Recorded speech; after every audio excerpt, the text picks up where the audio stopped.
Profit and loss. சரி, இதோட பேசிக் நம்ம சொல்லியிருப்போம் இல்லையா? இப்ப நம்ம எதுக்கு வந்துட்டு காஸ்ட் பிரைஸ வந்துட்டு பேஸ் பிரைஸா வச்சு கண்டுபிடிப்போம் அப்படின்னா எது இருக்குப்பா? ப்ராஃபிட் அப்புறம் ரைட், ப்ராஃபிட் ஆர் லாஸ். இது ரெண்டுக்கு மட்டும் தான் நம்ம என்ன பண்ணுவோம்? Cost price base price. Base பிரைஸ்னா 100 வச்சுப்போம் இல்லைங்களா? பர்சன்டேஜ் கண்டுபிடிங்கன்னு சொன்னாங்கன்னா நம்ம இதுக்கு எதை வச்சுப்போம்? சிபி. சிபினா காஸ்ட் பிரைஸ். அசல் வருதுன்னு சொல்லுவோம்ல, நம்ம முதலீடு பண்ண தொகை அசல், அதை என்ன வச்சுப்போம்? 100%. வேற எதுக்கு நம்ம 100% வச்சு பண்ணுவோம் அப்படின்னா டிஸ்கவுண்ட்டுக்கும் ஆஃபர் ரிபேட்லாம் சொல்றாங்களா, அதுக்கு செல்லிங் பிரைஸ் நம்ம என்னன்னு வச்சுப்போம்? 100% வச்சுப்போம். சரியா? எதுக்கெல்லாம் வந்துட்டு செல்லிங் பிரைஸ் 100% வச்சுப்போம் அப்படின்னா டிஸ்கவுண்ட், ஆஃபர், ரிபேட், அதாவது தள்ளுபடின்னு சொல்றாங்கல்ல, ஆமா தான். இதுக்கு செல்லிங் பிரைஸ அடிப்படையா வச்சுப்போம். அடிப்படையா என்ன வச்சுப்போம்? 100% வச்சுப்போம். இது ரெண்டு கான்செப்ட் தான்ப்பா. எதுக்கு வந்துட்டு காஸ்ட் பிரைஸ் 100% வச்சுப்போம் அப்படின்னா ப்ராஃபிட்டோ அல்லது லாஸையோ கண்டுபிடிக்க. எதுக்கு வந்துட்டு செல்லிங் பிரைஸ் 100% வச்சுப்போம் அப்படின்னா எதுக்கு வச்சுப்போம்? Discount, offer. ஆமா தான். டிஸ்கவுண்ட் அல்லது ஆஃபரை கண்டுபிடிக்க நம்ம என்ன பண்ணுவோம்? செல்லிங் பிரைஸ 100% வச்சுப்போம். ஆமா தானே? இது கிளியர் தானே? சரி. சில சமயம் என்ன சொல்லுவாங்க, நான் சொன்ன மாதிரி சில சமயம் இந்த செல்லிங் பிரைஸ் இருக்குங்க, செல்லிங் பிரைஸுக்கு அவர் லாபம் என்னன்னு சொல்லுங்க அப்படின்னு சொல்லுவாங்க. அப்ப செல்லிங் பிரைஸ பேஸ் பண்ணி லாபத்தை சொல்லுங்க அப்படின்னா அந்த மாதிரி சிச்சுவேஷன்ல நம்ம காஸ்ட் பிரைஸ் 100% வச்சுக்கலாம். காஸ்ட் பிரைஸ் 100% வச்சுக்கலாம். செல்லிங் பிரைஸ் 100% வச்சுப்போம். அது மாதிரி ரேரா சம்ஸ் கேட்பாங்க. நம்ம இது வரைக்கும் நம்ம காஸ்ட் பிரைஸ் வச்சே தான் நம்ம என்ன பண்ணிருப்போம்? ப்ராஃபிட்டோ லாஸோ கால்குலேட் பண்ணிருப்போம். சில சமயம் என்ன கேட்டுருவாங்க क्वेश्चनல, செல்லிங் பிரைஸ் வந்து 100% வச்சு நீங்க அதாவது செல்லிங் பிரைஸ் பேஸ் பிரைஸா வச்சு ப்ராஃபிட் ஆர் லாஸ் சொல்லுங்க அப்படின்னா வச்சுக்கோங்களேன். அப்ப நம்ம செல்லிங் பிரைஸ் 100 வச்சுக்கணும். அந்த மாதிரி ரேரா கேட்பாங்க. சரிங்களா? அதனால எப்ப அப்ரோச் பண்ணும்போது சம் நல்லா படிச்சு உள்ள வாங்கிக்கோங்க. அதுக்கப்புறம் அப்ரோச் பண்ணீங்கன்னா ஈஸியா ஆன்சர் பண்ணிக்கலாம். சரியா?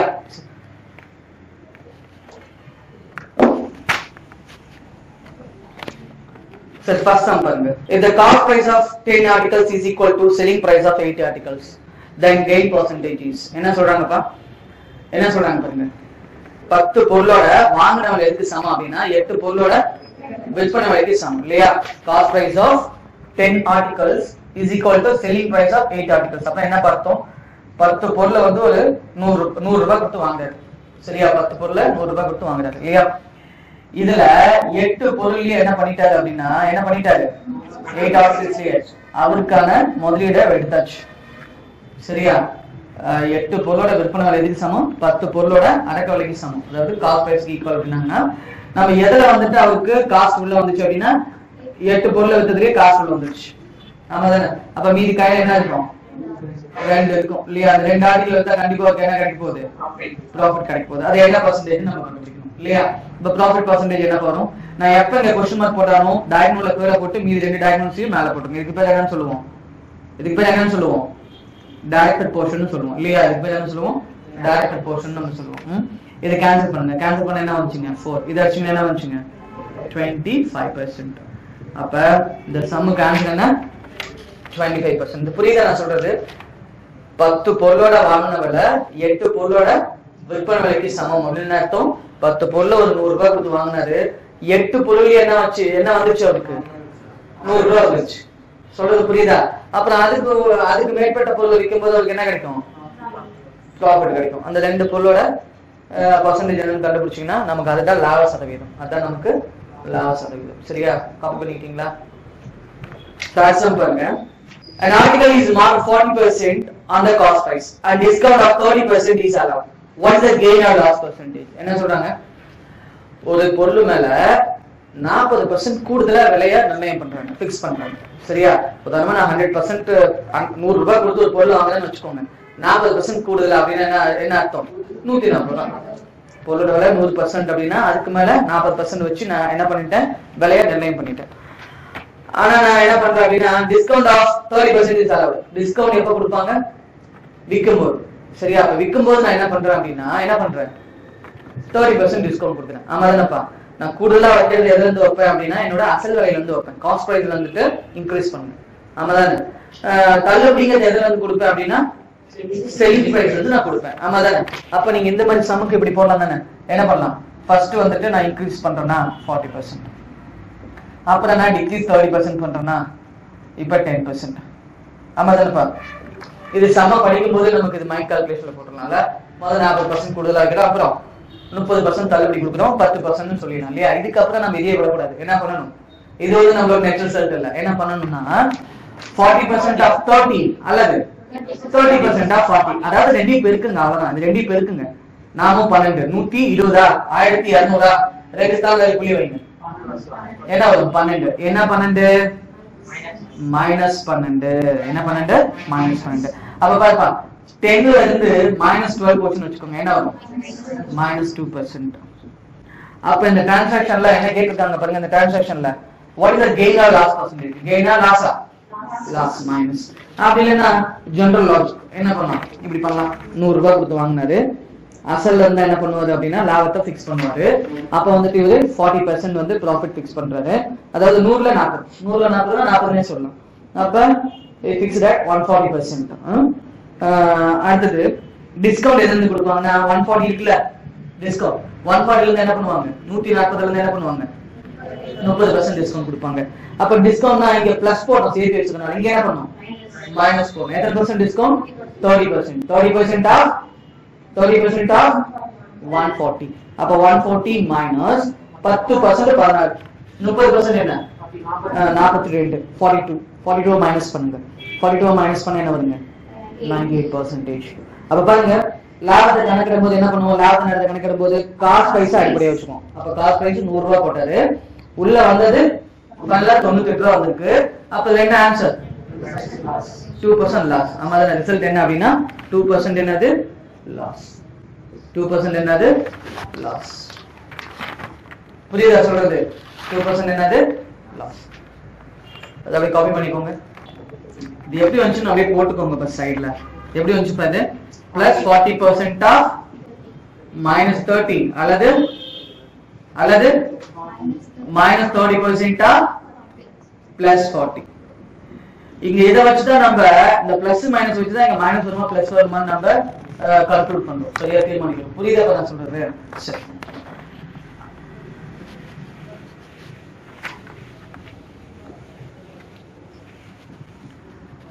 அடுத்து பாருங்க. A man bought oranges at the rate of 8 for ₹34 and sold them at the rate of 12 for ₹57. How many oranges should he sell to earn a net profit of ₹45? என்ன சொல்றாங்க பாருங்க. என்ன சொல்றாங்க, ஒருத்தர் 34 ரூபாய் கொடுத்து 8 ஆரஞ்சஸை வாங்கியிருக்காரு. 34 ரூபாய் கொடுத்து 8 ஆரஞ்சஸை வாங்கியிருக்காரு. ஆமா தானே? சரி. அது விற்கும் போது பாத்தீங்கன்னா 57 ரூபாய் வாங்கிக்கிட்டு எவ்வளவு விற்கிறாரு, 12 ஆரஞ்சு விற்கிறாரு. இப்ப क्वेश्चन என்னன்னா how many oranges should he sell to earn a net profit of ₹45? அவருக்கு நெட் ப்ராஃபிட்டா 45 ரூபாய் கிடைக்கணும், 45 rupees கிடைக்கணும்னா என்ன சொல்றாங்க, எவ்வளவு ஆரஞ்சஸ் அவரு வித்தாகணும் அப்படின்னு சொல்றாங்க. சரிங்களா? சரிங்க கவனிங்க. இப்ப பாருங்க நம்ம என்ன பண்ணலாம் அப்படின்னா இந்த 57 ஆரஞ்சஸ் என்ன ரேட்டுக்கு வாங்கியிருக்காரு அப்படின்னு சொல்லி பார்க்கணும். 57 ஆரஞ்சஸ் என்ன ரேட்டுக்கு வாங்கியிருப்பாரு அப்படி தெரிஞ்சுன்னு வச்சுக்கோங்களேன். அப்ப லாபம் எவ்வளவு நம்ம சொல்லிடலாம். சரியா? வாங்கினது தெரிஞ்சுச்சுன்னா வித்ததை வச்சு நம்ம என்ன சொல்லிடலாம், லாபம் எவ்வளவு சொல்லிடலாம். 57 ஆரஞ்சஸ் இல்ல 57க்கு எத்தனை ஆரஞ்சஸ்? சரியா? இல்லைன்னா 12 ஆரஞ்சு எவ்வளவு வாங்கியிருப்பாரு எப்படி நம்ம கண்டுபிடிக்கலாம். சரியாப்பா? இங்க கவனிங்க. இப்ப பாருங்க 34 rupeesக்கு he bought 8 oranges அப்படின்னா 34 ரூபாய்க்கு 8 பழங்களை வாங்கினாரு அப்படின்னா 57 ரூபாய்க்கு எத்தனை பழங்கள் வாங்கிப்பாரு? அப்ப என்ன பண்ணுவோம், 57 into 8 வகுத்தல் 34. சரிங்களா? இதை கேன்சல் பண்ணுங்க. 34 னா இதை நம்ம 4 2 ஆல கேன்சல் பண்ணலாமா? 2 ஆல கேன்சல் பண்ணா எத்தனை டைம்ஸ் வரும்? 4 டைம்ஸ். இது 17 டைம்ஸ். 17ல கேன்சல் பண்ண முடியுமா? 17ல கேன்சல் பண்ண முடியாது. இல்ல நம்ம இப்படி போட்டுக்கலாம். என்ன பண்ணிக்கலாம் அப்படின்னா 34 அப்படிங்கிறது ரவுண்டா வச்சு நமக்கு ஈஸியா இருக்கும்ல. 8 ஆரஞ்சு 34 னா 12 ஆரஞ்சஸ் என்ன இப்படி போட்டுடலாமா? இப்படி போட்டா என்ன பண்ணலாம், எத்தனை ஆரஞ்சு 57 வாங்கிருப்பாருன்னு கண்டுபிடிச்சு அதை வச்சு சொல்லலாம். அப்படி இல்லைன்னு வச்சுக்கோங்க, 34 ரூபாய்க்கு 8 ஆரஞ்சஸ்னா 12 ஆரஞ்சு எவ்வளவு? 12 ஆரஞ்சு 70 ரூபீஸ்க்கு வாங்கிருப்பாரு. அப்ப வித்து இருக்கிற வேலை நம்ம கிட்ட இருக்குல்ல, அதை வச்சு என்ன சொல்லிடலாம், லாபம் எவ்வளவு அப்படின்னு நம்ம சொல்லிடலாம். இப்ப இதுக்கு என்ன வரும் பாருங்க, 34 into 12 வகுத்தல் 8 இப்ப பாருங்க இது அடிங்க, இது 3 times, இது 2 times, இது அடிச்சா 17 times. அப்ப எத்தனை வாங்கிருக்கணும், எவ்வளவு ருபீஸ்க்கு வாங்கிருக்கணும், 51 ரூபாய்க்கு வாங்கிருக்கணும். எவ்வளவு வாங்கிருக்கணும், 51 ரூபாய்க்கு. 12 அடைஞ்ச 51 ரூபாய்க்கு வாங்கி எவ்வளவு வித்திருக்காரு, 57 ரூபாய்க்கு வித்திருக்காரு. 57 ரூபாய்க்கு. அப்ப லாபம் என்ன, 6 ரூபாய். அப்ப ஒவ்வொரு 12 ஆரஞ்சஸ்லயும் he made a gain of 6 rupees. அப்ப total net profit of rupees 45 னா how many oranges has to sold, he has to sold அப்படினா என்ன வரும், 12 into 45 over 6. இது நீங்க 2 times. அப்ப என்ன வரும், 90 oranges. இது புரியுதா சொல்றது, இப்படியும் போலாம்ப்பா. இது உங்களுக்கு டெசிமல் நம்பர்ஸா வந்தா கொஞ்சம் காம்ப்ளிகேட்டா இருக்குன்னா இப்படி போயிருங்க. என்ன பண்றீங்க அப்படின்னா 8 ஆரஞ்ச 34 ரூபாய்க்கு வாங்கிருப்பாரு அப்படின்னா 12 ஆரஞ்சஸ் எவ்வளவுக்கு வாங்கிருப்பாரு, 12 ஆரஞ்சஸ் எவ்வளவுக்கு வாங்கிருப்பாரு. சரிங்களா? அப்ப 12 ஆரஞ்சு எவ்வளவுக்கு வாங்கிருப்பாரு அப்படின்னா 51 ரூபாய்க்கு வாங்கிருப்பாரு. அப்ப 12 ஆரஞ்ச 51 ரூபாய்க்கு வாங்கிருக்காரு. அதே 12 ஆரஞ்சு எவ்வளவு வித்திருக்காரு, 57 ரூபாய்க்கு வித்திருக்காரு அப்படின்னா ஒவ்வொரு 12 ஆரஞ்சஸ்லயும் இவருக்கு விற்கும் போது எவ்வளவு லாபம் கிடைக்குது, 6 ரூபாய் கிடைக்குது இல்லையா? அப்ப 45 ரூபாய்க்கு எத்தனை விற்கணும்,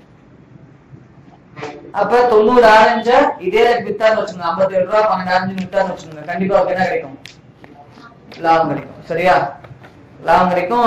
இப்ப நம்ம என்ன கேட்டிருக்காங்க, 45 ரூபாய் லாபத்துக்கு எவ்வளவு விற்கணும், அப்ப 90. சரியா? ஆயிரம் பாருங்கப்பா. A man sells 2 articles of rupees 5000 each, neither loss or gain in the deal. If he sold one of them at a gain of 5%, the other article is sold at a loss of. என்ன சொல்றாங்க பாருங்க, ஒருத்தர் வந்துட்டு ரெண்டு பொருள் என்ன பண்றாரு, ரெண்டு பொருளை ஒரே விலைக்கு விற்கிறாங்க. ஒண்ணுல அவருக்கு என்ன கிடைச்சிச்சு அப்படின்னா 25% லாபம் கிடைச்சிச்சு. இன்னொன்னு என்ன ரேட்டுக்கு வித்து இருந்தா அவருக்கு ஓவராலா பார்க்கும்போது லாபமும் இல்ல நட்டமும் இல்ல, neither profit nor loss அப்படின்னு கேக்குறாங்க. லாபமும் இல்ல நட்டமும் இல்ல. அப்ப என்ன பண்ணணும் அப்படின்னா இங்க பாருங்களேன், ரெண்டுக்கான காஸ்ட் பிரைஸ் என்னன்னு பாருங்க. இது பாருங்க, ஃபர்ஸ்ட் வந்து 5000 ரூபாய் விற்கிறாரு தானே, இதுல அவருக்கு என்ன கிடைக்குது, 25% லாபம் கிடைக்கும். அப்ப 125 வச்சுக்கலாமா, லாபம் என்ன பண்ணணும், காஸ்ட் பிரைஸோட கூட்டிக்கணும். காஸ்ட் பிரைஸ் 100 வச்சுட்டு 25 கூட்டிக்கணும், அப்ப 125%. சரியா? அப்ப 100% என்னன்னு கண்டுபிடிச்சீங்கன்னா இதோட காஸ்ட் பிரைஸ் கிடைக்கும். இதோட காஸ்ட் பிரைஸ் என்ன வரும், 100 divided by 125. இப்ப பாத்தீங்கன்னு வச்சுக்கோங்களேன், இது 4 times, இது 5 times, இது அடிச்சீங்கன்னா 1000. அப்ப எவ்வளவு வாங்கிருக்காரு, 4000 rupees வாங்கிருக்காரு.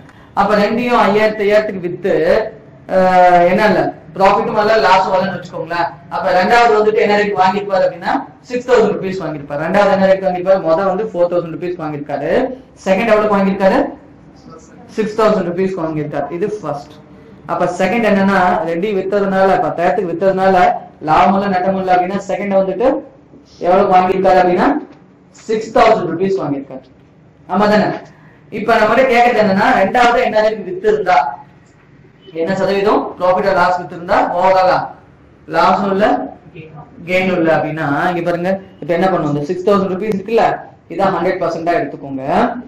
இப்ப அந்த 6000க்கும் 5000 ரெண்டாவது 5000 தானே, 6000க்கும் 5000 டிஃபரன்ஸ் எவ்வளவுங்க, 1000 rupees. அது என்ன பெர்சன்டேஜ் அப்படின்னு சொல்லி பாருங்க, அது என்ன பெர்சன்டேஜ் அப்படின்னு சொல்லி பாருங்க. என்ன பெர்சன்டேஜ் வரும்,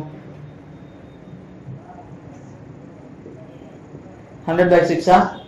100/6 னா 16 2/3%. 100/6 னா 16 2/3%. அப்படியே கேன்சல் பண்ணுங்க. ரிமைண்டர் 2/3 அப்படியே போட்டுக்கலாம். சரியா? 16 2/3% அல்லது 16.66% ன்னு சொல்லலாம். 16.66% ன்னு சொல்லலாம். சரியா?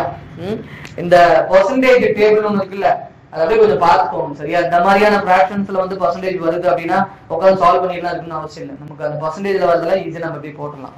இந்த ஃபிராக்ஷன்ஸ் மட்டும் ஒரு தாடி அப்படியே பார்த்து வச்சுக்கோங்க. சரியா? எக்ஸாம்க்கு முன்னாடி பார்த்து வச்சுட்டீங்கன்னா எக்ஸாம்ல ஈஸியா உங்களால இந்த மாதிரியான கொஸ்டின்ஸ்லாம் டக்குன்னு போடலாம். சரியா? ஒரு தாடி சயின்ஸ்குள்ள போடணும்னா நமக்கு அந்த விஷயமும் தெரிஞ்சாதான் நம்ம என்ன பண்ண முடியும். இந்த மாதிரி ஒரு பெர்சன்டேஜ் வருதா உடனே நம்ம 16.66 அல்லது 16 2/3% என்ன ஆப்ஷன் இருக்கோ அதை நம்ம டிக் பண்ண முடியும். சரியா? அடுத்து பாருங்க, by selling an article for rupees 144, a person gains such that the percentage gain equal the cost price of articles. The cost price of the article is என்ன சொல்றாங்க, ஒருத்தர் வந்துட்டு அவர் பொருளை 144 ரூபாய்க்கு வித்தது எதுக்கு சமம் அப்படின்னா எதுக்கு சமம் percentage of cost plus cost price ரெண்டு உள்ள வந்ததுக்கு சமம் எப்படின்னா ஈக்குவலா வந்தது சரியா இப்போ உதாரணமா 60 ரூபீஸ்க்கு வந்துட்டு அதோட காஸ்ட் பிரைஸ்னு வெச்சுக்கோங்க அவர் வாங்குனது 60 ரூபாய் கொடுத்து வாங்குறாரு அது என்ன பண்றாருன்னா அந்த 60% லாபம் வச்சு விட்டாரு 60 ரூபாய்க்கு வாங்குறாரு அப்படின்னு என்ன பண்றாரு 60% ப்ராஃபிட் வச்சு சேல் பண்றாரு 30 ரூபீஸ் வாங்குறாருன்னு வெச்சுக்கோங்க 30% ப்ராஃபிட் வச்சு என்ன பண்றாரு சேல் பண்றாரு நான் சொல்றது புரியுதுங்களா அப்ப என்னன்னா ஈக்குவலன்ட் பெர்சன்டேஜ் ப்ராஃபிட் வந்து அதுல இருக்கு சரியா அந்த காஸ்ட் பிரைஸ்க்கு ஈக்குவலன்ட்டான பெர்சன்டேஜ் ஆஃப் ப்ராஃபிட் வந்துட்டு அந்த செல்லிங் பிரைஸ்ல இருக்கு சரியா இப்ப பாருங்க நம்ம ஈக்குவேஷனா ஃபார்ம் பண்றோம்னு வெச்சுக்கோங்களேன் காஸ்ட் பிரைஸ் நம்ம என்ன எடுத்துக்கலாம் அப்படினா x ன்னு எடுத்துக்கலாம் சரிங்களா x plus x by 100% of x is equal to 144 ஆமாதானப்பா இத நீங்க சிம்பிளிஃபை பண்ணீங்கனாலும் உங்களுக்கு ஆன்சர் வந்துரும் பண்ணா என்ன பண்ணுவோம் இதால இத இன்ட் பண்ணிக்குவோம் இதால இத இன்ட் பண்ணிக்குவோம் அப்ப என்ன வரும் 100x plus x into x x square equal to இதால இத இன்ட் பண்ணா என்ன வரும்ங்க 14400 வரும் அப்ப இத வந்து நீங்க லெஃப்ட் ஹேண்ட் சைடு கொண்டு வந்துருங்க அப்ப x square plus 100x minus 14400 equal to 0 ஆமாதானே இந்த குவாண்டிட்டி ஈக்குவேஷன் இப்ப பாருங்க எந்த ரெண்டு நம்பரை மல்டிபிள் பண்ணோம்னா 14400 வரும் அதே ரெண்டு நம்பரை ஆட் பண்ணோம்னா 100 வரும் அந்த மாதிரி two numbers என்ன two numbers எடுத்துக்கலாம் 80 into 180 80 into 180 இது ரெண்டையும் நம்ம இன்டு பண்ணனும்னு வெச்சுக்கோங்களேன் என்ன வரும் 14400 வரும் ஆமாதானே எந்த ரெண்டு நம்பரை இன்டு பண்ணோம்னா நமக்கு -14400 வரணும் எந்த ரெண்டு நம்பர்ஸ நம்ம ஆட் பண்ணோம்னா என்ன பண்ணோம்னா ஆட் பண்ணோம்னா நமக்கு என்ன வரணும் +100 வரணும் 100 வரும் சரிங்களா அந்த மாதிரி ரெண்டு நம்பர்ல பார்த்தோம்னா என்னதுங்க 80 into 180 80 180 இன்டு பண்ணோம்னா என்ன வருங்க 14400 வருங்க அதே மாதிரி 80 180 நம்ம பிளஸ் பண்ணும்போது 100 வரணும்னு வெச்சுக்கோங்களா அப்ப என்னவா இருக்கணும் அப்படினா 80 வந்து நெகட்டிவ் வேல்யூவா இருக்கணும் இல்லையா அப்ப நம்ம x ன்னு எடுக்கும்போது என்ன எடுத்துப்போம் நெகட்டிவா பாசிட்டிவா எடுத்துப்போம் 80 or -180 இப்ப ரிசல்ட் எதை எடுத்துப்போம் அப்படினா 80 எடுத்துப்போம் ரிசல்ட் என்ன எடுத்துப்போம் 80 எடுத்துப்போம் இப்படி போடணும் இல்லையா இல்ல அப்படினா நம்ம என்ன பண்ணலாம்னா இத சொல்லலாமா இல்ல அப்படினா நம்ம என்ன பண்ணலாம் அப்படினா இது புரியுதுல குவாட்ரேட்டிக் ஈக்குவேஷன் ஃபார்ம் பண்ணுங்க ஃபார்ம் பண்ணிட்டா எதை பெருக்கினா இது வரும் எதை கூட்டினா இது வரும் எதை பெருக்கினா இது வரும் எதை கூட்டினா இது வரும்ங்கறத கண்டுபிடிங்க சரிங்களா சரி கவனிங்க அப்படி இல்லன்னு வெச்சுக்கோங்க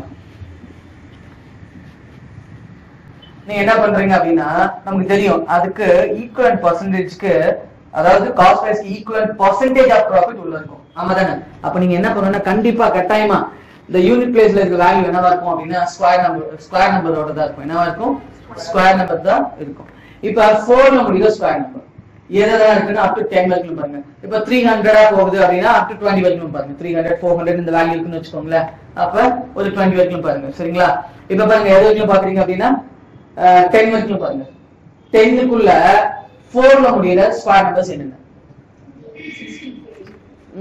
2 2s are 4 அப்புறம் 8 8s are 64 இல்லையா இந்த மாதிரி சம் வந்து அதாவது எந்த மாதிரி சம் காஸ்ட் பிரைஸ் ஈக்குவலன்ட்டா பெர்சன்டேஜ் ஆஃப் ப்ராஃபிட் இருக்குன்னு சொன்னாவே நம்ம இப்படி போட்டுக்கலாம் சரிங்களா 2 ஸ்கொயர் என்ன வரும் 2 ஸ்கொயர் 4 வருங்க அப்ப பாருங்க இது வந்துட்டு ப்ராஃபிட் 4 னு வெச்சுக்கோங்க 144 ரூபாய் வித்ததனால 4 ரூபாய் லாபம் அப்படினா அசல் என்னவா இருக்குன்னா 140 இருக்கும் ஆமாதானே மொத்தமா நான் 144 ரூபாய் வித்தேன் அத லாபம் எனக்கு 4 ரூபாய் அசல் வந்து 140 ரூபாய் அப்படினா இப்ப பாருங்க 140க்கு 140% 4 ரூபாய் வருமா வராது ஆமாதானே அப்ப இது வேண்டாம் அடுத்து என்ன பண்றீங்க அப்படினா அடுத்து என்ன சொன்னோம் 8 ஸ்கொயர் பண்ணா நான் 64 எனக்கு ப்ராஃபிட் ஆகுது நான் 144 ரூபாய்க்கு வித்ததனால 64 எனக்கு என்ன வருது லாபம் வருது அப்ப அசல் என்னவா இருக்கும் அப்படினா 144ல 64 கழிங்க அதான் அசல் எவ்வளவு 80 ரூபாய் இப்ப 2 சேர்த்தனா 144 ரூபாய் வருது இப்போ நீங்க செக் பண்ணுவோம் 80 ரூபாய்க்கு 80% 64 அப்படினா 80 என்ன பண்றீங்க 8 into 80 இன்டு பண்ணுங்க அப்ப என்ன ஒரு 8 into 80 6400 ரெண்டு ஸ்தானம் தள்ளி புள்ளி வைங்க டிவைட் பை 100 தானே ரெண்டு ஸ்தானம் தள்ளி புள்ளி வைங்க பர்சன்டேஜ்ங்கிறது 100 வகுக்கிறது ரெண்டு ஸ்தானம் தள்ளி புள்ளி வைங்க புள்ளி வச்சா என்ன வரும் 64 வரும் 64 வருதா அப்ப 80 க்கு 80% என்ன 64 இது ரெண்டையும் ஆட் பண்ணா 140 அப்ப ஆன்சர் இது அப்படினா இதே மாதிரி ஆன்சர் ஆப்ஷன் வச்சு செக் பண்ணி பார்க்கலாம் தானே ஆன்சர் ஆப்ஷன் என்னென்ன இருக்கு பாருங்க answer options the cost price of the article 90 பாருங்க ரெண்டாவது ஆப்ஷன் இது ஃபர்ஸ்ட் ஆப்ஷன் ரெண்டாவது ஆப்ஷன் 80 தேர்ட் ஆப்ஷன் என்ன 75 ஃபோர்த் ஆப்ஷன் 60 அப்புறம் none of this ஒன்னு இருக்குது சரிங்க நீங்க 90 க்கு 90% 90 னா அப்படியே வந்து என்ன பண்றீங்க 90 வந்துட்டு ஸ்கொயர் பண்ணுங்க 8100 ரெண்டு ஸ்தானத்துல புள்ளி வைங்க அப்ப என்ன வரும் 81 இதோட 81 பிளஸ் பண்ணீங்கன்னா 144 ரூபாய் வருமா இது வருமா வராது ஆமாதானே அப்ப இது தப்பு 171 அதாவது தப்பு சரி இதுக்கு பாருங்க 80% என்னங்க 64 இத கூட்டினா 144 வருமா அப்ப இது ஆன்சர் ரொம்ப சிம்பிளா பார்க்கலாம்ல டைரக்ட் மெத்தடோட இது ஈஸி இதை விட நம்ம ஆன்சர் ஆப்ஷன் வச்சு போனோம்னா இன்னும் ஈஸி இல்ல இந்த மாதிரி சமைக்கலாம் இப்போ பாருங்க 75 க்கு 75% கண்டுபிடிச்சா கண்டிப்பா அந்த வேல்யூ ஈக்குவலன்ட் வராது மீதி எதுக்கு கண்டிப்பா டெஃபினட்டா வந்து வாய்ப்பு இருக்கு சரிங்களா அப்ப இதுக்கு டெஃபினட்டான ஆன்சர் என்ன இதுதான் இது என்ன ட்ரூ ஆன்சர் ஆப்ஷன் சரிங்களா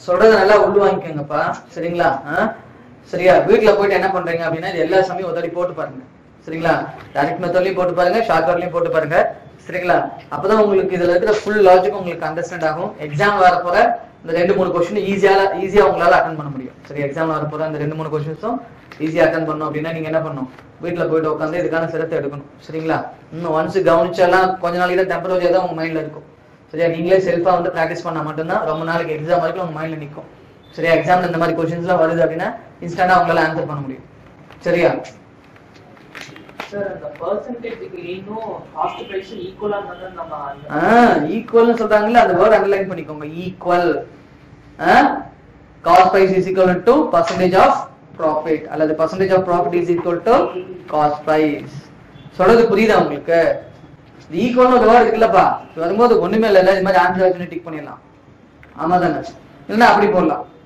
இல்ல ஈக்குவேஷன் நம்ம ஒண்ணும் பிரச்சனை இல்ல தானே குவாட்ரிக் ஈக்குவேஷன் வரும் நாம அது சில சமயம் நல்ல இது ரவுண்ட் நம்பர் தானனால ஈஸியா சொல்லியாச்சு சில சமயம் கொஞ்சம் காம்ப்ளிகேட்டட் நம்பர்ஸா இருக்கு அப்படினா நமக்கு டைம் எடுத்துக்கும் சரி எக்ஸாம் பாருங்க price of commodity has increased by 60% by what percent the consumer reduce the consumption of the commodity so as not to increase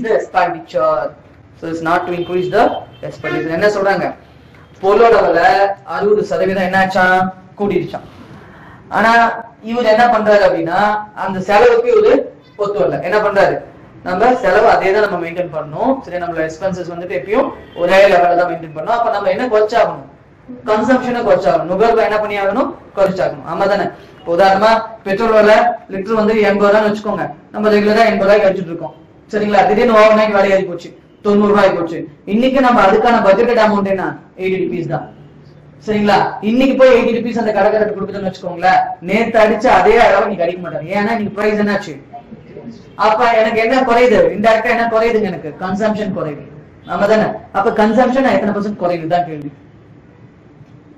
நான் சொல்றது புரியுதுங்களா உங்களுக்கு சரி அப்ப நீங்க என்ன பண்ணணும் அப்படின்னா இங்க பாருங்க இன்னைக்கு ரேட் என்ன இன்க்ரீஸ் பிரைஸ் என்ன சரிங்களா 160% இப்ப நானு அதே அளவு பழைய அளவு எனக்கு கிடைக்கணும் அப்படின்னா பழைய அளவு கன்சம்ப்ஷன் எனக்கு கிடைக்கணும் அப்படின்னா I need to spend how much percent 160% பண்ணாதான் எனக்கு என்ன கிடைக்கும் 100% நுகர்வு கிடைக்கும் இல்லையா இது என்னன்னா எக்ஸ்பென்சஸ் இது என்னது கன்சம்ப்ஷன் சரியா இது செலவினம் இது நுகர்வுன்னு வச்சுக்கோங்க இப்ப பாருங்க நான் வந்துட்டு இந்த எக்ஸ்ட்ரா 60% நானே கொடுக்க தயாரா இல்ல சரியா நான் 60% கம்மி பண்றேன் எதனால பழைய செலவை தான் நான் எப்பயும் பண்ணுவேன் என்னோட எக்ஸ்பென்சஸ் நான் எப்பயும் என்ன வச்சுக்கணும்னு நினைக்கிறேன் பிக்ஸடா வச்சுக்கணும்னு நினைக்கிறேன் அப்ப அந்த 60% ஓட எக்ஸ்பென்சஸ் நான் கம்மி பண்றேன்னு வச்சுக்கோங்களேன் கண்டிப்பா இந்த அளவு 100% கிடைக்குமா கிடைக்காது ஆமா தானே 100% என்ன ஆகாது கிடைக்காது அப்ப நம்ம கண்டுபிடிக்கணும் என்ன வரும் அப்படின்னா 60 into 100 divided by 160 சரிங்களா இத அப்படியே கேன்சல் பண்ணுங்க இது கேன்சல் பண்ணுங்க இது 4 அடிச்சா 25 times இது 4 அடிச்சா 4 times சரிங்களா திரும்ப இது 2 times இது 3 times அப்ப 75 over 2 75 over 2 என்ன வருங்க 37.5 5%. சரியா? இப்ப பாருங்க, இது விலை ஏறினதுனால I want to maintain my expenses constant அப்படிங்கறதால இப்படி பண்ணோம் இல்லையா? இப்ப பாருங்க, விலை வந்து குறைஞ்சிருது. இப்பயே நான் அதே எக்ஸ்பென்சஸ் மெயின்டைன் பண்ணணும்னு வச்சுக்கோங்களேன், எனக்கு என்ன கிடைக்கும்? அதிகமா கன்சம்ஷன் அதிகமா கிடைக்கும். சரியா? உதாரணமா பெட்ரோல் விலை 80 ரூபாய்க்கு விக்குதுங்க, நான் 80 ரூபாய்க்கு தான் எனக்கு அடிக்கணும்னு எடுத்துட்டு போறேன். திடீர்னு விலை குறைஞ்சு போச்சு, 70 ஆகி போச்சு. இப்பயே நான் அதே 80 ரூபாய்க்கு எடுத்து சொல்றேன்னு வச்சுக்கோங்களேன், கண்டிப்பா என்ன மேல வரும், ஜாஸ்தி ஆகும். கன்சம்ஷன் என்ன ஆகும்? ஜாஸ்தி ஆகும். அத பர்சன்டேஜ் சொல்லுங்க அப்படின்னு வச்சுக்கோங்களேன். அப்ப என்ன பண்ணிக்கணும், நீ குறைஞ்ச விலை என்ன 70 ரூபான்னு வச்சுக்கோங்க. நேத்து வந்து 80 ரூபா இருந்துச்சு, இன்னைக்கு 70 ரூபா கொடுத்தா எனக்கு என்ன கிடைக்கும்? 100% கிடைக்கும். இப்ப கையில என்ன நான் எவ்வளவு வச்சிருப்பேன்? சர்ப்ளஸா 10 ரூபா வச்சிருப்பேன்ல, அதையும் கொடுத்தா எனக்கு என்ன பர்சன்டேஜ் கிடைக்கும்? இப்படி போட்டுக்கலாமா? சொல்றது புரியுதுல? இதே விலையை வந்து பர்சன்டேஜ் கொடுத்தாங்கன்னா நீங்க பர்சன்டேஜ் எடுத்துக்கோங்க. என்னன்னா பிரைஸ் ரெடியூஸ்ட் பை 20% அப்படிதான் வச்சுக்கோங்க. அப்ப 80% நான் விலையை கொடுத்தனாவே எனக்கு என்ன கிடைக்கும்? நேத்து கிடைச்ச அதே அளவு கிடைக்கும். விலை குறையறதுக்கு முன்னாடி நான் வாங்கினால அதே அளவு கிடைக்கும் இல்லையா? அப்ப கையில எத்தனை பர்சன்ட் காசு உள்ள வச்சிருப்பேன்? 20%. இந்த 20% நான் செலவு பண்றேன் அப்படின்னா எனக்கு எத்தனை சதவீதம் கூடுதலா கிடைக்கும்? அப்ப மொத்தமா 100% அமௌண்ட் நான் இன்னைக்கு கொடுத்தேன்னா எனக்கு எவ்வளவு கிடைக்கும்? அல்லது எவ்வளவு அதிகமா கிடைக்கும்னா இது. சொல்றது புரியுதுங்களா? புரியுதா? இது விலை ஏறதுனால நான் என்னோட கன்சம்ஷன் எவ்வளவு கம்மி பண்ணணும், இது விலை குறைஞ்சதுனால என்னோட கன்சம்ஷன் எவ்வளவு இன்க்ரீஸ் பண்ணணும். இந்த மாதிரி போடணும். சரியா? எதை 100 வச்சுக்கணும்? அட் பிரசன்ட் என்ன ரேட் இருக்கோ அதை தான் 100% வச்சுக்கணும். அட் பிரசன்ட் என்ன ரேட் இருக்கோ அதை தான் 100% வச்சுக்கணும். சரியா? அதை வச்சுதானே நம்ம கூடிச்சா குறைஞ்சான்னு சொல்ல முடியும். அப்ப அட் பிரசன்ட் தான் பேஸ் ரேட், இதை 100% நீங்க வச்சுக்கணும். புரியுதா சொல்றது? புரியுதா? சில சமயம் ரேட்ல சொல்லுவாங்க, சில சமயம் பர்சன்டேஜ்ல கொடுப்பாங்க. நேற்று அவர் 1500 எடுத்துட்டு போய் 100% கன்சம்ஷன் எடுத்தாரு. இன்னைக்கு வேலை வந்து 300 ரூபாய் குறைஞ்சு போச்சு. அப்ப வந்துட்டு இன்னும் எவ்வளவு அவருக்கு அதிகமா கன்சம்ஷன் கிடைக்கும்னு கேட்பாங்க. அப்ப விலையை 100 வச்சுக்கணும், இப்ப இருக்கிற விலையை 100 வச்சுக்கணும். சரியா? பிரசன்ட் வச்சுதான் நம்ம என்ன சொல்ல முடியும்? இன்க்ரீஸா டிக்ரீஸான்னு சொல்ல முடியும். புரியுதா? பாருங்க, a reduction of 20% in the price of an apple enables a man to buy 10 apples more for rupees 54. The reduced price of apple per dozen. என்ன சொல்றாங்க பாருங்க, விலை குறைஞ்சு போச்சாம். எத்தனை சதவீதம் விலை குறைஞ்சு போச்சாம்? 20% விலை குறைஞ்சு போச்சு. 20% விலை குறைஞ்சதுனால இல்லீங்களா 54 ரூபாய் கொடுத்து 10 ஆப்பிள் அதிகமா வாங்குறாரு. அப்ப 54 ரூபாய் கொடுத்து 10 ஆப்பிள்னா முன்னாடி 100 ஆப்பிள் வாங்கியிருந்தாருன்னா இப்ப 110. முன்னாடி 70 ஆப்பிள் வாங்கியிருந்தாருன்னா இப்ப 80 ஆப்பிள். முன்னாடி 10 வாங்கியிருந்தாருன்னா இப்ப 20. சரியா? இப்ப எனக்கு வந்துட்டு என்னன்னா அந்த ரெடியூஸ் பிரைஸ் வந்துட்டு நான் என்ன பண்ணல, எனக்கே கொடுத்துருங்க, அந்த அமௌண்ட் எனக்கே கொடுத்துருங்க. சரியா? எவ்வளவு விலை குறைஞ்சிருக்கோ அந்த விலை போக என்ன பண்றீங்க, நேத்து கொடுத்து அதே அளவு கொடுங்க அப்படிங்கிறன்னு வச்சுக்கோங்களேன். அப்ப என்ன பண்ணுவாரு, 20% விலையை நம்ம கிட்ட கம்மி பண்ணிக்குவாரு இல்லையா? அப்ப அந்த 20% விலைக்கு தான் என்ன கிடைச்சிருக்கு அப்படின்னா 10 ஆப்பிள்ஸ். சரியா? அப்ப நீங்க என்ன பண்ணணும்னா 54 ரூபாய்க்கு 20% என்ன? 54 ரூபாய்க்கு சொல்றது புரியுதா? போன சம்மதி ஏதாப்பா இந்த சம்மோ. சரியா? அப்ப 54 ரூபாய்க்கு 20% என்ன? 54 ரூபாய்க்கு 20%. 10% 5 ரூபாய் 40 பைசா. 20% என்ன வரும்? 10 ரூபாய் 80 பைசா. இதுதான் இப்ப ரெடியூஸ்ட் பிரைஸ். எத்தனை ஆப்பிளுக்கு அப்படின்னா 10 ஆப்பிள்ஸ்க்கு. எத்தனை ஆப்பிள்ஸ்க்கு? 10 ஆப்பிள்ஸ்க்கு இல்லையா? அப்ப 10 ஆப்பிள். அப்ப பாருங்க 10 ரூபாய் 80 பைசா நான் குறைச்சிருன்னு வச்சுக்கோங்க, எனக்கு 10 ஆப்பிள் வந்துட்டு குறைச்சிடுவாங்க. அப்ப பழைய அளவு என்னவோ அதே கொடுத்துருவாங்க. சரியா? அப்ப ரெடியூஸ்ட் பிரைஸ் per ஆப்பிள் என்ன அப்படின்னாங்கன்னா 10.8 divided by 10. அப்ப என்ன வருங்க ரெடியூஸ்ட் பிரைஸ் per ஆப்பிள்? இதை கேன்சல் பண்ணுங்க. 1 ரூபாய் 8 பைசா இல்லையா? 1 ரூபாய் 8 பைசா ஒரு ஆப்பிள். நம்ம என்ன கேட்டிருக்காங்க क्वेश्चन பாருங்க, என்ன क्वेश्चन கேட்டிருக்காங்க? per dozen. per dozenனா 12 ஆப்பிள்ஸ். அப்ப 12 ஆப்பிளோட பிரைஸ் என்ன? 12 ஆப்பிளோட ரெடியூஸ்ட் பிரைஸ், 12 ஆப்பிள்ஸோட ரெடியூஸ்ட் பிரைஸ் என்ன வரும்? 10 ஆப்பிள் நமக்கு தெரியும் 10 ரூபாய் 80 பைசா. அது கூட ஒரு 2 ஆப்பிளோட காஸ்ட் பிரைஸ் மட்டும், செல்லிங் பிரைஸ் மட்டும் ஆட் பண்ணிக்கோங்க, பையிங் பிரைஸ். 10 ரூபாய் 80 பைசா. 2 ஆப்பிள் என்னங்க? ஒரு ஆப்பிள் 1 ரூபாய் 8 பைசான்னு வச்சுக்கோங்க. 2 ஆப்பிள் என்னாச்சு? 2 ரூபாய் 16 பைசா. அப்ப reduce price of per dozen apple எதுக்காகனா per dozenனா 12, இது 10 ஆப்பிள், இது 2 ஆப்பிள்ஸ். ஆமா தானே? இது 10 ஆப்பிள்ஸ், இது 2 ஆப்பிள்ஸ். அப்ப total buying price of 12 apples is 12.96. 12.9. சரி, இப்ப what is the original cost price of per apple? original cost price என்னன்னா குறையறதுக்கு முன்னாடி என்ன விலையா இருந்ததுன்னு கேக்குறாங்கன்னு வச்சுக்கோங்க. அப்ப என்ன பண்ணும், இது எத்தனை சதவீதத்துக்கு சமம்? 80%. எத்தனை சதவீதம்? 80%. என்ன ரீசன் 80% சொல்றதுக்கு ரீசன்? 20% விலை குறைஞ்சது இல்ல, இது 80%. அப்ப 100% என்ன கண்டுபிடிச்சீங்கன்னா ஒரிஜினல் ரேட் கிடைக்கும். இந்த ஆப்பிளோட ஒரிஜினல் ரேட் என்ன அப்படிங்கிறது நமக்கு கிடைக்கும். ஒரு ஆப்பிளோட ஒரிஜினல் ரேட் என்னது? குறையறதுக்கு முன்னாடி இருந்த ரேட், அதாவது பிகினிங் ரேட். சரியா? இப்பதான் குறைஞ்சு போச்சு இல்ல, குறைஞ்ச பிறகு ஒரு ஆப்பிளோட விலை என்ன அப்படின்னா ₹1.08 12 போட்டீங்கன்னா இந்த ஆன்சர் கிடைக்கும். நமக்கு தான் 10 ஆப்பிள் விலை தெரியுமே, ₹10.80. 2 ஆப்பிள் மட்டும் என்னன்னு அப்படியே டபுள் பண்ணி போடலாம் தானே? போட்டா எவ்வளவு வரும்? 12.96. Example பாருங்க. The cost of an apple is twice that of banana and cost of the banana is 25% less than that of guava. If the cost of each type of fruit increased by 10%, then the percentage increase in the cost of 4 banana, 2 apples and 3 guava is. பாருங்க, பனானாவுக்கு எத்தனை % வந்துட்டு கம்மி விலையா? கோவாவை compare பண்ணும்போது 25%. அதே மாதிரி banana வந்துட்டு less than த கோவா. அது ஆப்பிள் வந்துட்டு என்ன சொல்றாங்க? பனானா விலையோட 2 பங்கா. சரி, ஆப்பிளோட விலை. இப்ப நம்ம கேட்கிற கேள்வி என்ன அப்படின்னா, ஒவ்வொரு ஃப்ரூட்லயும் 10% குறைஞ்சிச்சுன்னா, சரிங்களா, ஒவ்வொரு பொருளையும் 10% இன்க்ரீஸ் ஆச்சுன்னா, ரைட், இன்க்ரீஸ் ஆச்சுன்னா 4 பனானா 2 ஆப்பிள் 3 கோவா வாங்கினா நமக்கு என்ன பர்சன்டேஜ் காஸ்ட் பிரைஸ் இன்க்ரீஸ் ஆகும்? என்ன பர்சன்டேஜ் காஸ்ட் பிரைஸ் இன்க்ரீஸ் ஆகும்? இப்ப அங்க இருக்கிற எல்லாத்துலயும் வந்துட்டு இன்க்ரீஸ் ஆயிருக்குன்னு வச்சுக்கோங்களேன். அப்ப ஓவராலும் என்ன ஆகும் அப்படின்னா இன்க்ரீஸ் ஆயிருக்கும். அப்ப ஓவரால் ஆன்சர் என்னன்னா 10%. ஓவரால் ஆன்சர் என்னன்னா 10%. இப்ப ஒவ்வொன்றுக்கும் வெவ்வேறு ரேட் இன்க்ரீஸ் ஆகுதுன்னு வச்சுக்கோங்க. ஒவ்வொன்றுக்கும் வெவ்வேறு ரேட் இன்க்ரீஸ் ஆகுதுன்னு வச்சுக்கோங்க. ஓவரால் டிஃபர் ஆகும். ஓவரால் டிஃபர் ஆகும். காஸ்ட் பிரைஸ் எப்படி வாங்கணும் இருக்கட்டும், சரிங்களா? எல்லாத்துக்குமே வந்துட்டு ஓவராலா 10% இன்க்ரீஸ் ஆகுதுன்னு வச்சுக்கோங்க. இதுக்கும் 10%, இதுக்கும் 10%, இதுக்கும் 10% இருக்குன்னு வச்சுக்கோங்க. இப்போ ஓவரால் இன்க்ரீஸ் சொல்லுங்க அப்படின்னு நீங்க எப்படி டிஃபரெண்ட் குவாண்டிட்டி வாங்கினாலும் சரி, சரிங்களா, ஓவரால் இன்க்ரீஸ் காஸ்ட் பிரைஸ் எவ்வளவு இருக்கும் அப்படின்னா 10% தான் இருக்கும். அதை நம்ம தனியா கண்டுபிடிக்கணும்னு அவசியம் இல்லை, சரிங்களா?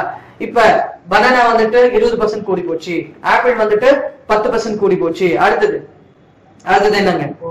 கோவா வந்துட்டு 5% குறைஞ்சு போச்சு அப்படிங்கிறாங்கன்னு வச்சுக்கோங்க, அல்லது கூடி போச்சுன்னே வச்சுக்கோங்க. இப்ப ஒவ்வொன்றும் ஒவ்வொரு பர்சன்டேஜ் கூடி இருக்கா? அப்ப ஓவராலா பாருங்க அப்படின்னா கண்டிப்பா டிஃபர் ஆகும். எல்லாமே ஒரே பர்சன்டேஜ் கூடி இருக்கு அப்படின்னாங்கன்னா ஓவராலா என்ன ஆகும்? சேம் பர்சன்டேஜ் தான் வரும். அது கண்டுபிடிக்கணும்னு அவசியமே இல்லை, சரியா? இல்ல நான் கண்டுபிடிக்கணும் அப்படின்னாலும் நீங்க என்ன பண்ணலாம்? ரேஷியோ எடுத்துக்கலாம். என்ன ரேஷியோ எடுத்துக்கலாம்? ஆப்பிள் வந்து 2 times that of banana. Apple வந்துட்டு 2 timesங்க, பனானா எவ்வளவுங்க? 1 timeங்க, சரியா?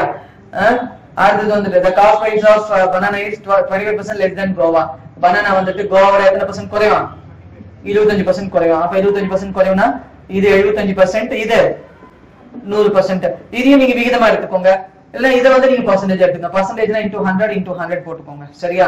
இது 200, இது இல்ல விகிதமா கூட எடுத்துக்கலாம். நீங்க பர்சன்டேஜ் திருப்பி நம்ம ரேஷியோ எடுக்கிற மாதிரி இருக்கும். நீங்க விகிதமா கூட எடுத்துக்கோங்க. இது எத்தனை டைம்ஸ்? 3 times, இது 4 times. இப்ப பாருங்க, பனானாவோட டேர்ம் காமனா இருக்கு, ஆனா வேல்யூ இன்ஈக்குவலா இருக்கு. அப்ப ஈக்குவல் பண்ணணும். ஈக்குவல் பண்ண என்ன பண்ணணும்? இந்த 3ஆல இது 2 இன்டு பண்ணிக்கோங்க. இந்த 1ஆல இது 2 இன்டு பண்ணுங்க.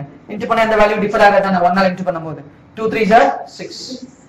பனானாவோட விலை 3 times and கோவாவோட விலை 4 times. இதுதான் ஒரிஜினல் பிரைஸ், சரியா? இன்க்ரீஸ் ஆகிறதுக்கு முன்னாடி இருந்த பிரைஸ், சரியா? இப்ப இதுல நான் அவங்க சொன்ன நம்பர்ஸ் வாங்குறேன். என்ன வாங்குறேன் அப்படின்னா, இது ஆப்பிள், இது பனானா, இது கோவா. பனானால எத்தனை வாங்குறேன்? 4 வாங்குறேன். எவ்வளவு செலவு பண்ணுவேன்? 12 times of cost செலவு பண்ணுவேன். ஆப்பிள் எவ்வளவு செலவு பண்ணுவேன்? ஆப்பிள் 2 ஆப்பிள் வாங்குறேன். அப்ப எவ்வளவு செலவு பண்ணுவேன்? 12 times செலவு பண்ணுவேன். and then கோவால எத்தனை கோவா வாங்குறேன்? 3. இதுக்கு எவ்வளவு செலவு பண்ணுவேன்? 12 times. அப்ப மொத்தமா எவ்வளவு வந்துட்டு செலவு பண்றேன் அப்படின்னா 36 times செலவு பண்றேன். இது ஒவ்வொரு பழங்களோட காஸ்ட் பிரைஸ். 2 பழம் வாங்குறேன்னா ₹12 செலவு பண்ணுவேன். 4 பழம் வாங்குறேன்னா இதுல ₹3 மேல 4 பழம்னா ₹12 செலவு பண்ணுவேன். ₹4 மேல 3 பழம்னா ₹12 செலவு பண்ணுவேன். அப்ப மொத்தமா என்னோட செலவு என்ன அப்படின்னா 36 போட்டுக்கலாமா? 36ன்னு. இப்ப ஒவ்வொரு ஃப்ரூட்டும் 10% இன்க்ரீஸ் ஆச்சுங்க, சரி? இது 10% எவ்வளவுங்க? 1.2. அப்ப 13.2. இது 1.2. இதுவும் 13.2.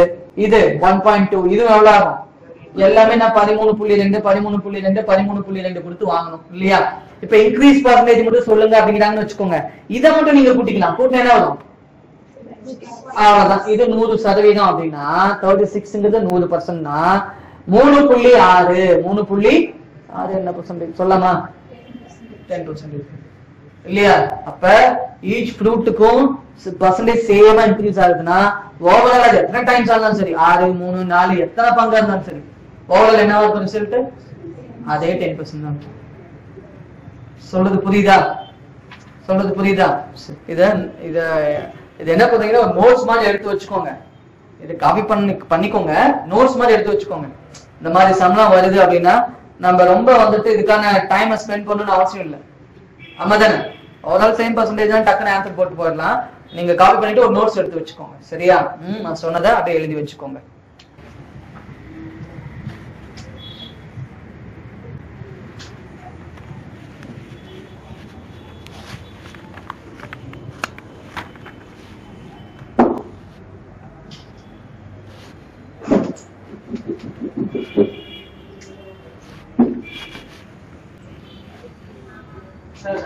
ஓவரா 10% இன்க்ரீஸ் ஆயிருக்குன்னு சொல்லியிருக்காங்க சார். இப்போ ஒவ்வொரு ஃப்ரூட்க்கும் ஒவ்வொரு வேல்யூ இன்க்ரீஸ் ஆகுதுன்னா தனித்தனியாக கால்குலேட் பண்ணி அதை கண்டுபிடிக்கலாம். ஆமாப்பா, அதான் சொன்னேன். புரியுதுல்ல சொன்னது? சரி, அடுத்த கொஸ்டின் பாருங்க. A man bought an article listed at ₹1,500 with a discount of 20% offered on the listed price. What additional discount must be offered to the man to bring the net price to ₹1,104? சரிங்களா? 1,104. அதாவது பாருங்க, என்ன பண்றாரு, 1,500 ரூபாய்க்கு ஒரு பொருளை வாங்குறாருங்க. 1,500 ரூபாய் மதிப்புள்ள ஒரு பொருளை 20% தள்ளுபடியோட வாங்குறாரு. அப்ப தள்ளுபடிங்கிறது இதை விற்பனை பண்ண இல்லையா? இதுல இருந்து நம்ம டைரக்டா சொல்லலாம். 1,500க்கு 20% என்னங்க? 20%, 20% 1,500க்கு 20% என்ன அப்படின்னா 300 ரூபாய். 10% 150ங்க. 20% எவ்வளவுங்க? 300 ரூபாங்க. சரியா? இப்ப என்ன ரேட்டுக்கு அதை வாங்கியிருப்பாரு? 1,200க்கு வாங்கியிருப்பாரு. 1,200க்கு வாங்கியிருப்பாரு. இப்ப திரும்பவும் இது என்ன எதுக்கு கொண்டுட்டு வரணும் அப்படின்னா, இந்த 1,200க்கு வாங்கினார்ல, இதுல இருந்து திரும்பவும் என்ன சதவீதம் தள்ளுபடி கொடுத்தா அந்த பொருள் 1,104 ரூபாய் கிடைக்கும். அப்ப விலையில சொல்லணும்னா ஈஸி. எவ்வளவு சொல்லலாம்? இதுக்கு டிஃபரன்ஸ் என்னது? 96 ரூபாய். நம்மளோட பெர்சன்டேஜ் கேட்டிருக்காங்க.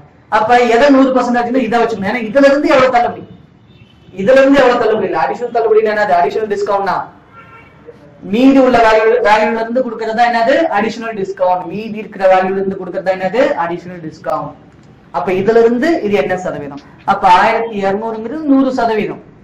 100% எடுத்துக்கிட்டு 96 ரூபாய் என்ன சதவீதம்? என்ன சதவீதம் வரும்? 1,200 அடிச்சோம்னா இது அடிங்க. இது எத்தனை சதவீதம் வரும்? 8%.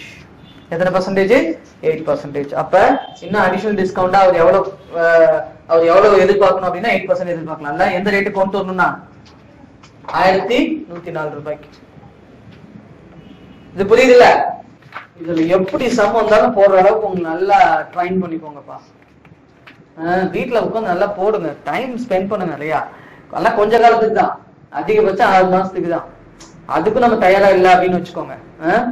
ஆமா தானே? அதுக்கும் நம்ம தயாரா இல்லை அப்படின்னா அப்புறம் அப்படியே போயிட்டே இருக்க வேண்டியதுதான். சரிங்களா? 6 மாசம் 1 வருஷம் ஆகும், 1 வருஷம் 2 வருஷம் ஆகும் இல்லையா? அதுக்கப்புறம் இதுல இருக்கிற இன்வால்மெண்ட் நம்ம குறைய ஆரம்பிக்கும். எதுவுமே சீக்கிரமா உடனே கிடைக்குது அப்படின்னா ஓரளவுக்கு நமக்கு அதுல ஆர்வம் இருக்கும் இல்லையா? ரொம்ப டிலே ஆகுதுன்னு வச்சுக்கோங்க. சரி, இந்த பழம் புளிக்கும் அப்படின்னு ஒரு நிறைய ஓடும்ல. ஆமா தானே? இந்த பழம் நமக்கு கிடைக்காது இல்லையா? நம்ம முயற்சியில கிடைக்கல அப்படின்னா பெரும்பாலும் நிறைய பேர் இப்படித்தான் விட்டுட்டு போறாங்க. சரியா? அதனால முடிஞ்ச அளவுக்கு மேக்சிமம் ஒரு 6 மந்த் அதுக்குள்ள ஜாப் ஆகணும் அப்படின்னா நீங்க என்ன பண்ணணும்? வீட்டுல போயிட்டு அதுக்கான ஹோம்ஒர்க் பண்ணணும். ஆமா தானே? நடத்ததெல்லாம் போய் வீட்டுல போட்டு பாக்குறீங்களா? ஒவ்வொரு டெஸ்ட் வைக்கும் போது நான் சொல்றேன்ல, உங்களுக்கு புதுசா சம் தெரியுது, காம்ப்ளிகேட்டா இருக்கு அப்படின்னா வீட்டுல அதே ஒரு தடவை போய் போட்டு பாருங்க. சரியா? இங்க புரிஞ்சது ஒரு தாட்டி நீங்க உங்க கை கூட போட்டு பார்க்கணும். நீங்களா யோசிச்சு போடணும். அப்பதான் இன்னும் என்ன ஆகும் அப்படின்னா மைண்ட்ல நல்லா பதியும். சரியா? சொல்றது புரியுதா?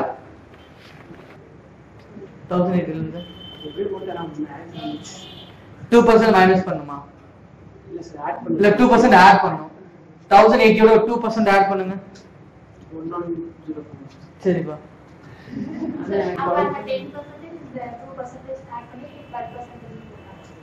ஓ, கழிக்கிறதுக்கு பதிலா ஆட் பண்ணிட்டாரா? சரி சரி சரி, ஓகேப்பா ஓகேப்பா.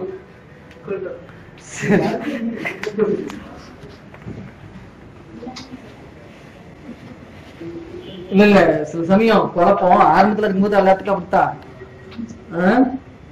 நல்லா குழம்பணும்னா அப்புறம் அது பழகிடும், தெளிவாயிடும். சரிங்களா? குழம்பு அப்படி எதுவுமே வந்துட்டு அப்படியே தெளிவா எடுத்தோம்னா அப்படியே அண்டர்ஸ்டாண்ட் பண்ற மாதிரிலாம் இருக்காதுப்பா. சரியா? ஏதோ சில சம்ஸ் இருக்கலாம் இல்லையா? சிலதெல்லாம் கொஞ்சம் குழப்பமா தான் இருக்கும். அதோட ஃபுல் கான்செப்ட் என்னங்கிறது இதுல ரொம்ப சிம்பிளான கான்செப்ட். கால் பிரைஸ் 100 வச்சுக்கோங்க எப்ப அப்படின்னா லாபத்தை நட்டத்தை கண்டுபிடிக்கும் போது, செல்லிங் பிரைஸ் 100 வச்சுக்கோங்க எப்ப தள்ளுபடி கண்டுபிடிக்கும் போது. அது ஒண்ணுதான் சரியா. அதை தான் நமக்கு என்ன பண்ணுவாங்கன்னா ட்விஸ்ட் பண்ணி அதுல தான் கொஸ்டின் ஃப்ரேம் பண்ணிருப்பாங்க. அது கிளியரா இருந்தனா ஓகே சரியா. சரி ஆன்சர் பாருங்க. when the price of an article was reduced by 20%, its sales increased by 80%. what was the net effect on the sales? நம்ம என்ன பண்ணலாம் பாருங்க. முதல்ல வந்து price reduced by 20%, அப்ப minus 20%. sales increased by 80% plus 80%. இப்ப gross result என்ன வருங்க? 60%. ஆமா தான, plus 60. அதை விட பாசிட்டிவ் தான பெருசு, plus 60%. இப்போ இதோட விட்டுற கூடாது. என்ன பண்ணணும்? 80% of 20 அல்லது 20% of 80. 80% of 20 அல்லது 20% of 80. அப்ப ஒண்ணும் இல்ல, ரெண்டு இன்டு பண்ணிக்கோங்க. 1600 வருமா? ரெண்டு ஸ்தானம் தள்ளி புள்ளி வைங்க. 1600 ரெண்டு ஸ்தானம் தள்ளி புள்ளி வச்சா என்னது? 16. என்ன 16? minus 16. அப்ப என்ன வரும் நமக்கு? 44. என்ன 44? plus 44. அப்ப ஓவராலா அவருக்கு என்ன கிடைச்சிருக்கும்னா என்ன கிடைச்சிருக்கும்? plus 44%. என்னது? plus 44% net sales வந்து ரைஸ் ஆயிருக்கும் இல்லையா? இது எப்படி இந்த 16 வந்துச்சு? இந்த 16 எப்படி வந்துச்சு? 20% of 80 அல்லது 80% of 20. சரியா? இது என்னது? மைனஸ், இது என்னது? பிளஸ். இங்க இது பிளஸ் மைனஸ். எப்படி கண்டுபிடிச்சாலும் ஒண்ணு தானப்பா, ஏன்னா இன்டு தானே பண்ண போறோம். ஆமா தானே? சரியா? அப்ப ரிசல்ட் என்ன அப்படின்னா மைனஸ் 16. நெட் ரிசல்ட் என்னது? 44% இன்க்ரீஸ். எப்படி இன்க்ரீஸ்? இன்க்ரீஸ். அப்படி இல்லைன்னு வச்சுக்கோங்க, நீங்க இப்படி போட்டுக்கலாம். கவனிங்க, முன்னாடி வந்து என்னாச்சு அப்படின்னா பிரைஸ் ரெடியூஸ்ட் பை 20%. சரிங்களா? பிரைஸ் வந்து என்னாச்சு? Reduce by 20%. சரி, முன்னாடி விலை வந்து 100% இருந்திருக்கு சரியா? அப்ப சேல்ஸ் 100% நடந்திருக்குங்க. சேல்ஸ் எத்தனை சதவீதம் நடந்திருக்கு? இது வந்து என்னது?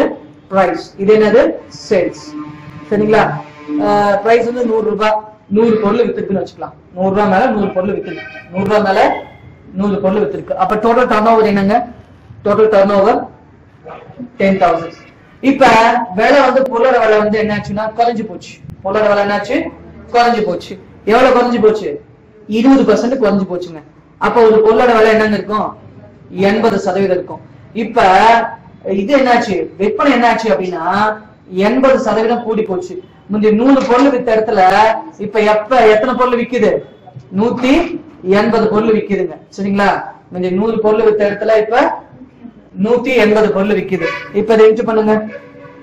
இது இன்டு பண்ணுங்க. இன்டு பண்ண என்ன வரும்? 14,400 வரும். 14,400. சரியா? முந்தைய எனக்கு ரெவன்யூவா 10,000 ரூபாய் கிடைச்சிச்சு. இப்ப எனக்கு ரெவன்யூவா எவ்வளவு கிடைக்குது? 14,100 ரூபாய். சரியா? அப்ப நம்ம கேட்டது என்னது? Net effect on the sales. சரியா? விற்பனையில எனக்கு எவ்வளவு கூடி இருக்கு அப்படின்னா முன்னாடி 10,000, இப்ப 14,400. முன்னாடி 100%, இப்ப 114%. அப்ப எத்தனை சதவீதம் கூடி இருக்கு? 44%. இது புரியுதா?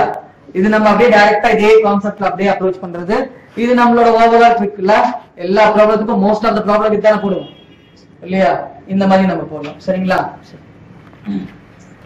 சாம்சங் பாருங்க. An article which is marked rupees 650 is sold for rupees 572. The discount given is, ஒரு பொருள என்னென்ன விலையை குறிப்பிடுறாங்க அப்படின்னா குறிக்கிறாங்க, பிரிண்ட் பண்றாங்க அப்படின்னா 650 மார்க் பண்றாங்க இல்லையா? இப்ப எவ்வளவு தள்ளி விக்கிறாங்க அப்படின்னா என்ன ரேட் விக்கிறாங்க அப்படின்னா 572 ரூபாய்க்கு விக்கிறாங்க. அப்ப டிஃபரன்ஸ் என்னன்னு பாத்தீங்கன்னா டிஃபரன்ஸ் என்னங்க? இதுல ஒரு 28, இதுல ஒரு 50. 78 அப்படிங்கிறது என்ன பர்சன்டேஜ்? இதான் நம்ம கண்டுபிடிக்கணும். அப்ப எதை 100% வச்சுக்கணும் அப்படின்னா 650 100% வச்சுட்டு 78 அப்படிங்கிறது என்ன சதவீதம் அப்படின்னு கண்டுபிடிங்க. அப்ப 78 into 100 divided by 650. 0 இதை அடிச்சீங்கன்னா 2 times, இது 5 times இல்லையா? இல்ல 13 times. இந்த 13 அடிங்க, என்ன வருங்க? 13 அடிச்சீங்கன்னா 6%. அப்ப டிஸ்கவுண்ட் பர்சன்டேஜ் என்ன அப்படின்னா 6%. டிஸ்கவுண்ட் பர்சன்டேஜ் என்னங்க? 2 இருக்கு. ஆமா. அப்ப into 2, right 12%. ரைட். இதை மட்டும் சொல்லிட்டேன். இந்த 2 இருக்குல்ல, அதோட இன்ச்சு பண்ணுங்க. அப்ப என்ன பர்சன்டேஜ்னா 12%. இது வரைக்கும் எத்தனை பேர் வந்துட்டு 17 சமாப்பா? 17க்கு ஏதாவது 17 எடுத்துக்கிறீங்களா? 17 5 17க்கு 10 10 வந்திருக்குன்னு நினைக்கிறேன். 11. 11 வந்துச்சா? Very good. கொஞ்சம் கை தட்டிடுங்க. எனக்கு லாவணியாமா? Very good, எக்ஸலன்ட்மா. கொஞ்ச நேரத்துல ரொம்ப சந்தோஷப்பட்டோம். சரிங்க, இது போல நாங்க அப்லோட் பண்ற ஒவ்வொரு வீடியோவும் உங்களுக்கு இமீடியட்டா நோட்டிபிகேஷனா கிடைக்கணும் அப்படின்னா நீங்க அருண் அகாடமி சேனலை சப்ஸ்கிரைப் பண்ணுங்க. கூடவே கீழே இருக்கிற பெல் சிம்பலை பிரஸ் பண்ணுங்க. அப்பதான் நாங்க அப்லோட் பண்ற ஒவ்வொரு வீடியோவும் உங்களுக்கு இமீடியட்டா நோட்டிபிகேஷனா வரும். நீங்களும் தவறாம பார்க்க முடியும். தேங்க்யூ.